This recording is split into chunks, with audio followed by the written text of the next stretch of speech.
All right, what's up, boys and girls? Man, I got a lot of mixed responses from the nieces and nephews thing. A lot of you guys liked it. A lot of you thought it was creepy. Maybe creepy is what I'm going for, baby.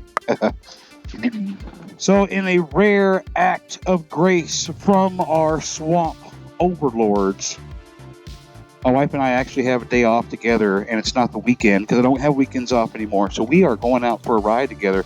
I just want to point out, with her bobber, she decided to go full West Coast Cholo on us today. Vans, Dickies, white tee. What was that, West Side? Oh, West Side, baby. Oh, this is going to be fun. Yep, kids are out of school today. It's Friday. It's a nice 70-something degrees outside. I can't see the temperature right now. I don't know what we're going to do with WMBR. I don't know if we're going to retire or we're going to keep it in there and never explain to people what WMBR is. So you guys who have been here will know, and we'll just keep it that way. You know what I mean? People have to go back and watch the back catalog to get the WMBR reference. Wife and I have been on several rides together. Many, the last 7-8 months. And a lot of times we go north. Today we decided, with the hopeful lack of traffic, we're going to go down south. We're going to head over the Skyway Bridge. We're going to go down to Bradenton. Head over towards the beach at, I don't remember right now if it's either Anna Maria or Santa Maria. Do you remember? I don't know. I don't remember. It's one of the Marias. There's some Maria. I think Anna Maria is down by Fort Myers, isn't it? One of the two is down by Fort Myers. So we're going to head down there, grab some lunch by the beach. Yeah, it's just going to make a day of it. We have to be back to go pick up our grandson from daycare, but yeah, it's going to be a great day. I'm looking forward to it.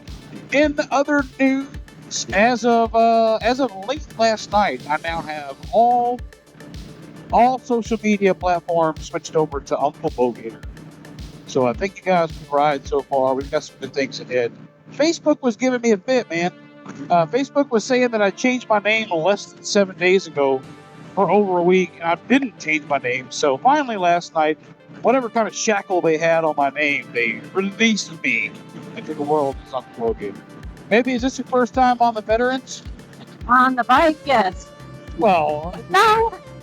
I mean, well, we've ridden late at night, like coming from the shame or whatever. Oh, yeah. But not during the day. Yep. When there's traffic. Right. Guys, this road here, if I drive my car to work, it's because this road is so dangerous and unpredictable, specifically from about here until we turn off to the right of it. People don't know what lane they're trying to be in. Lots of people dart in and out. I always see accidents in this stretch here and there. I've been riding, like I said, many times for about 30 years, and I've never felt more nervous on a road than I do on this one. So we waited till about 10 o'clock this morning to leave, so that way all of the traffic, or most of it, has died down. Well, the other direction on this expressway is where we had our accident, so... That's true. Yeah, it's a good point. Same stretch. Yep, same stretch. So the night we had our accident back in July, we had just rounded this curve that we're looking at and topped over this hill when the guy that stopped in front of us and, caused a collision. So same stretch of road, late at night, very little traffic, thank God. One of our biggest concerns back then, that night, was while we're laying in the road, are we going to get ran over? So you haven't ridden over Howard Franklin. You've ridden over the Gandy, right? Yeah, over Gandy twice, I guess, but not Howard Franklin. How's your helmet doing? I'm good. I adjusted the strap a little bit. It's still A little loose. a little bit, yeah. So my buddy Taz, guys, here local, he had this large RF 1400 that wasn't fitting his head, so he gave it to me. That was very nice of him. She's been riding in it since we started riding, and now that we're getting on the highway a little bit more, she's saying that the wind's kind of blowing it back and choking her a little bit. So very, very nice helmet, but we might have to get her a smaller one. Maybe one day when our finances get back in order, I'd love to get her a Neotech if she likes the modular style, but I don't know if she likes the style or not. What do you think? I mean, I'd have to just try it out. I don't know how much I would use it because Okay. Well, it's more expensive than those. Yeah, I mean, I know like you like yours because you drink while you're riding. I just don't know if I'll ever get to that point. Yeah. Well, and locally I don't drink coffee or Monsters, guys. Not drink and ride. I don't do it locally because I'm never like comfortable enough to take that much time away from the handlebars. But on road trips, absolutely. Do you like that style though? Just maybe smaller? Yeah, I like this helmet. It's very comfortable. It's just like if I look over my shoulder, like it starts knocking me back, kind of going backwards a little bit. So. Do you think you would like, because the RF 1400 does not have the internal sunscreen that I use, do you think you would like that, or do you prefer having sunglasses on? I think I prefer sunglasses. Okay. Because it also, I think protects my eyes a little bit better. Boy, look at that. Bay's nice and calm out there. I don't care how long I'm in Florida. I just love looking at that shit. Anytime I come over. I met you on a sunny day. Right there, you took my breath away. Young and pretty, was it just a dream? The next day, you called me up. You told me I'm your little buttercup. You came over and you fell into my arms. Well, I know what I feel. Please tell me your love is real. You make me smile when I think of you. If I am down or when I am blue, I can't get enough. You make me happy, I feel so. Well, after braving endless miles of license plates from Wisconsin, Montana, Pennsylvania, New York, Dakota, Iowa, we finally made it down to a place where we live to enjoy a little bit of the beach, and it was starting to get a little hot, man. But we found this spot. I don't know what it's called. Skinny's place. This is where you go when you don't want to be skinny, because they have some good-looking burgers and nice cold beers, baby. You're speaking my love language. What do you think about the ride? It was nice until we hit all the traffic. Yeah, that was her. It was the first time going over those bridges, like I mentioned in Helmet. So, what do you think? Views different? Yeah, feels different. Yeah, it feels different. That's always a thing, man. In a car, you guys know, you drive a car too, probably. In a car, you're driving through, seeing some cool sights, but being on a motorcycle, it's like in it, in the environment. So I think it brings a whole new and better, personally, perspective to everything that you see. But we're gonna order some food, like we do. I gotta maintain my swamp figure. You know what I'm saying? Well, your uncle has failed you. I just devoured this burger without giving you a full and thorough review. I can assure you, it was superb. Was superb. You just don't get the pleasure of seeing me masticate all over your screen, baby. All right, that's gonna do it for Skinny's place. Yeah, Skinny's place was pretty good, man. The burgers were good. The beers were cold. I mean, you can't go wrong with cold beers. It was a poppin' little place, and maybe it's our fault for coming during lunch, but waiting in lines longer than I was able to sit down and enjoy myself. Kind of a detractor a little bit. And people were friendly, like slammed as they were. All the people were nice inside. You like that spot, baby? Yeah, it was really good. Yeah. Very tasty. Superb, as they say. Superb. We almost got arrested back there.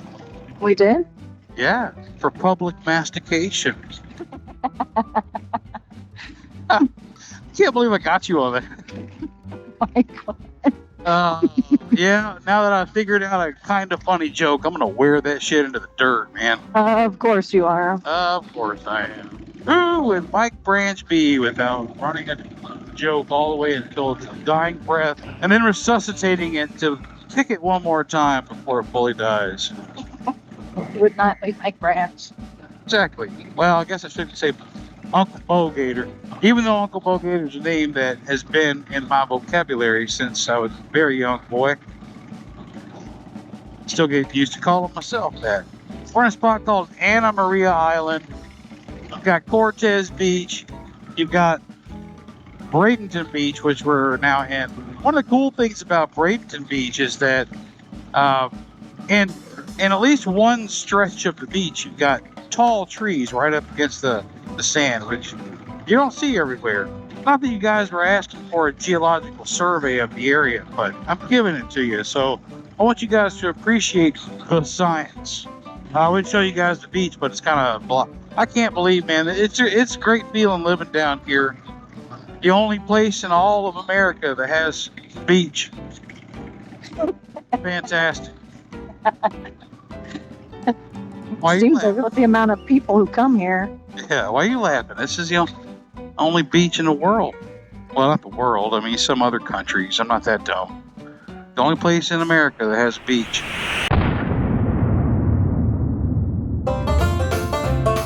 Hey, so today what we're going to do is we're going to take care of a couple of problems that kind of work together with each other. We're going to make some adjustments to my charging system and my phone holder. So some of you guys might have noticed that I had that big old fat RAM mount with a ball quad lock attached to it. That was left over from what I used on the Goldwing, and I gave that quad lock and RAM mount thingy to the Goldwing winner. I've never been a fan of this. You see this 12 volt? I don't like how the person has that on there. I think it looks kind of tacky.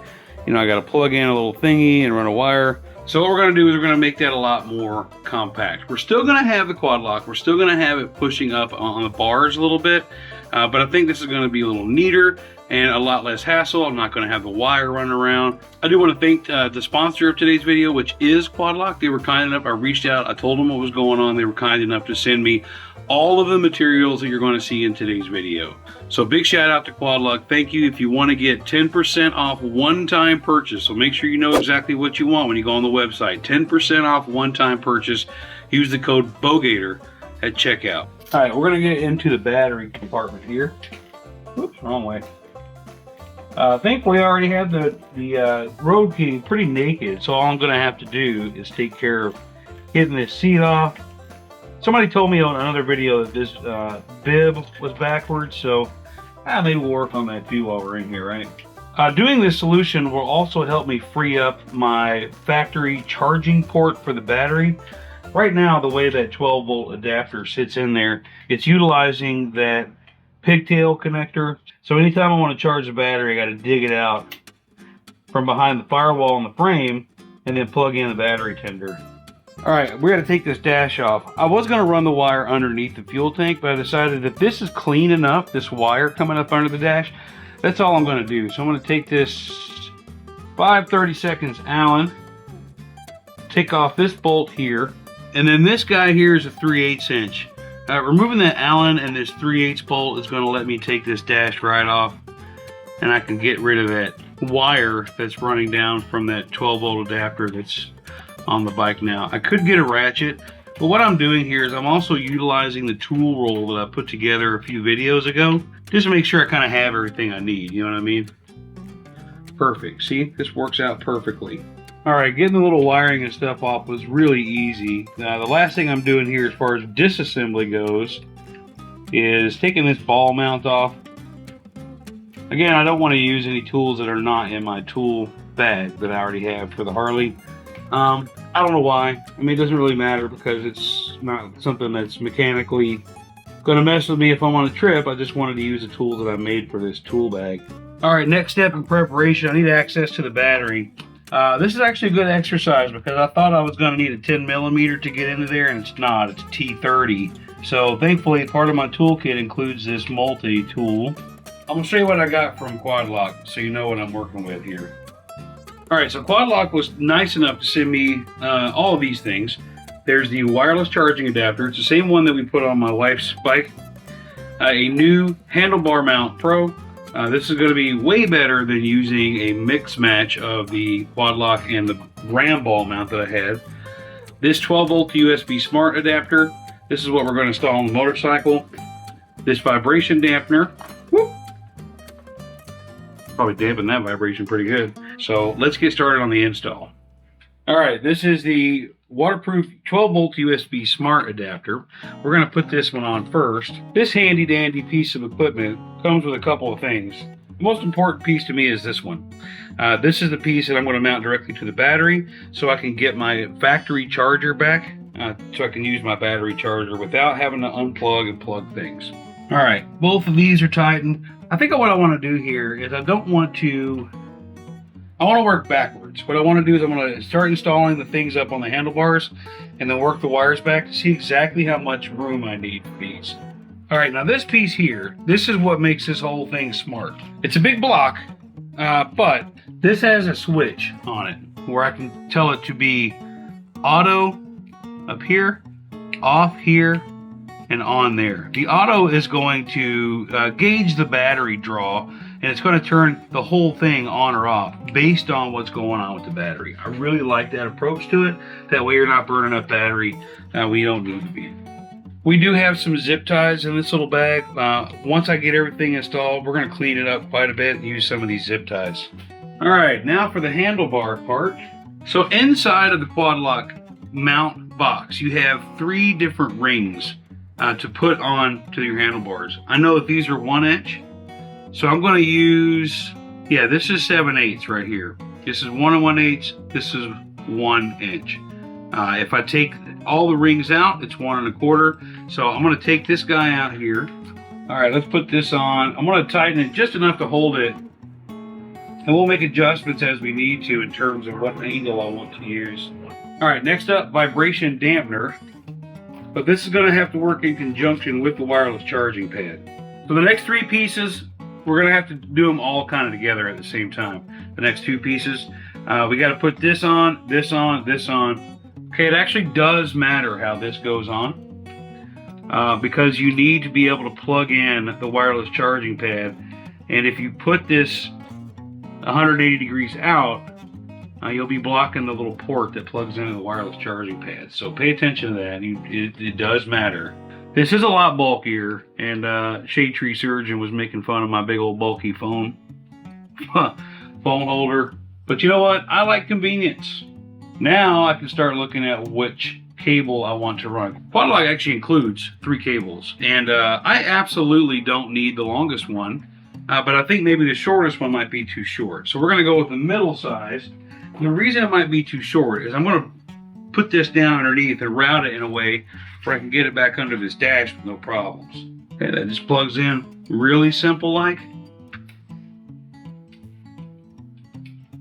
Oh, might have a little problem, boys. Nope. I was afraid I was going to have to take this nacelle off, but I don't. I just have to get a grip on this thing. It's not difficult to take that off. It's just work that I don't want to do right now. You know what I mean? Here we go. That's better. All right, so much for my light on the top. We're going to put light on the bottom. The only reason I'm going to do that is because I'm on the right side of the handlebars. And I'm going to put this plug in on the other side. So that way the wire's a little cleaner. Well, that also means I got to turn this around. This is a learning experience for both of us, guys. So on the left side of the handlebars, like I have my wife's, that way works just fine. If I'm using it on the right side of the handlebars and I have to turn everything exactly 180 the other way to keep the wires cleaner, no other purpose. Some people might not want to use the vibration dampener. I'm going to advise that you use it, regardless of how you feel about it. If you haven't seen people's cameras messed up, wobbly videos, wobbly photos, wobbly viewfinder, it's from your phone taking the vibration without having anything to dampen that out. That's why I put that on. It does add some bulk to the overall setup, but it's totally worth it to have that on there. All right. Now we can plug that in without having the wire stretched around and bent funny. So that's in. Pull this down. This is a clean, much cleaner. Now I just got to get my weather strips back on my dash here. All right. Put this dash back on here. So I still have a lot of cables to clean up, but I do want to plug these in just to make sure everything works okay. So there's that. This switch is in the off position right now. I'm going to turn it to on. There we go. And if you can see on the side of the screen here, it's blue. Turn it off. There's that. Auto. Auto is good for me because it's not going to pull. It's not going to pull any amperage until I plug my phone in. So everything works as intended. I'm going to button this up, and we're going to do some wire cleanup. All right, last little piece on the actual quad lock part is I do want to clean up some of these wires. I've got everything. I'm not very good at wire cleanup. I want to make sure it doesn't look like the way it does right now. You know what I mean? I think you can appreciate that. I want to make sure I have access to this fuse. I do. Put everything in here nice and kind of neat. Have access to this plug at the end. Okay, we'll zip tie some of this stuff together. Make it a little neater. Kind of leave it in here a little bit ugly, but I think that's going to be okay. Put my triple play module back in here kind of like it was. Again, not the prettiest, but yeah, and we're going to do something with this. I'm going to show you this here in a second. All right, while this isn't part of the quad lock install part, I'm going to fix this pigtail to where it's a little more accessible while when I need it in the garage. All right, had to do some finagling. So now this is free, and I can use it however I want to. And I think what I'm going to do, let me see which way I like it. Yeah, there we go. And I can push it down there more if I don't like it like that, right? All right, at this point, all I got to do is put the seat back on, and then I'll show you the full finished product, what it looks like done, and on the bike. All right, last but certainly not least is the new Quad Lock Pro case. One of the things they added to the Pro case is that it's magnetic, and while I would not use that or trust that as a source to hold the phone on the motorcycle, it is kind of nice. There. All right, so here's the full installation. Here is the vibration dampener with the wireless charging pad. This blue light tells me that it's on. It does have its own power button, right? I can turn that off. But inside, underneath the seat, I've got that switch that's only going to pull amperage when it needs it. So with the new case on, put it up here. Boom. Now it's charging. Isn't that great? That's a lot cleaner than what I had on there before. A lot cleaner. So we'll be seeing the phone a lot more being charged while I'm driving down the road without having all the wires that we had before from that nasty little mount. And because the quad lock, you see the parts over there, it comes with the extra rings. When I do finally upgrade my bars, I am going to go to 1.25 inches, and I'll be able to transfer this whole thing back over there and keep it nice and clean. All right, fam, that's going to wrap this one up. This video is actually 2 fragmented videos that I put together. I had the whole quad lock install, and then a few weeks before that I recorded me and my wife going out on that ride, and what a great ride. We now ride once or twice every single week, and it's been fantastic. Even though our schedules don't line up like they used to when we were both off weekends, we are making more time to do that together, and it's been fantastic. So I do appreciate you coming along for this video. Remember, on the quad lock stuff, one-time 10% discount using the code Bogator at checkout at quadlockcase.com. And yeah, until next time, we'll see you later.